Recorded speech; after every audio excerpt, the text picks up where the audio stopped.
Bismillahirrahmanirrahim. Assalamualaikum warahmatullahi wabarakatuh. Secara pasti seluruh perintah Allah Subhanahu wa Ta'ala di dalam agama ini bisa dilaksanakan oleh hambanya. Allah Subhanahu wa Ta'ala menjamin hal itu di dalam Al-Quran, bahwa Allah itu la yukallifullahu nafsan illa wusaha, tidak akan membebani hambanya kecuali sesuai dengan kemampuannya. Artinya bahwa seluruh kewajiban itu pada dasarnya bisa dilaksanakan oleh manusia siapapun. Dan ketika kemampuan manusia itu menurun, maka Allah akan memberikan rukhsah.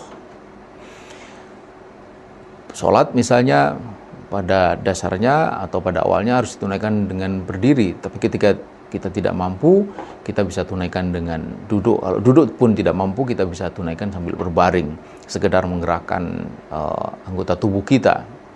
Begitu juga dengan puasa, ya. Puasa pasti bisa dilaksanakan oleh siapapun, ya, karena Allah Subhanahu wa Ta'ala tidak meminta kita untuk tidak makan dan minum berhari-hari.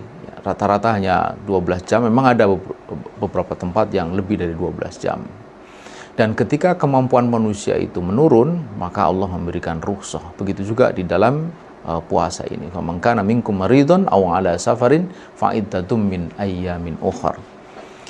Siapa yang dalam perjalanan atau sakit, maka baginya boleh tidak berpuasa dengan syarat mengganti di hari yang lain. Begitulah Allah Subhanahu wa Ta'ala menjadikan agama ini mudah. Yuridullahu bikumul yusra wala yuridu bikumul usra. Allah menginginkan kemudahan, tidak menginginkan kesulitan. Wa ma ja'ala 'alaikum fid dini min haraj, dan tidaklah Allah menjadikan di dalam agama ini itu haraj atau kesulitan.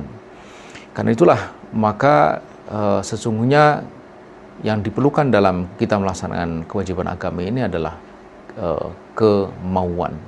Karena setiap orang pasti memiliki kemampuan.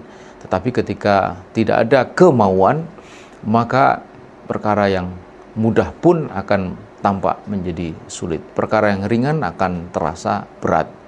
Dan itulah yang terjadi pada manusia dewasa ini. Banyak sekali kewajiban agama yang sesungguhnya sangat ringan. Zakat hanya 2,5%. Sholat 5 waktu itu katakanlah hanya ditempuh kurang lebih sekitar 3-4 menit pun juga ditinggalkan, apalagi untuk perkara-perkara yang lebih berat daripada itu. Nah, puasa ini sesungguhnya adalah menempa kita untuk memiliki kemauan. Kemauan untuk apa? Kemauan untuk taat kepada Allah Subhanahu wa Ta'ala.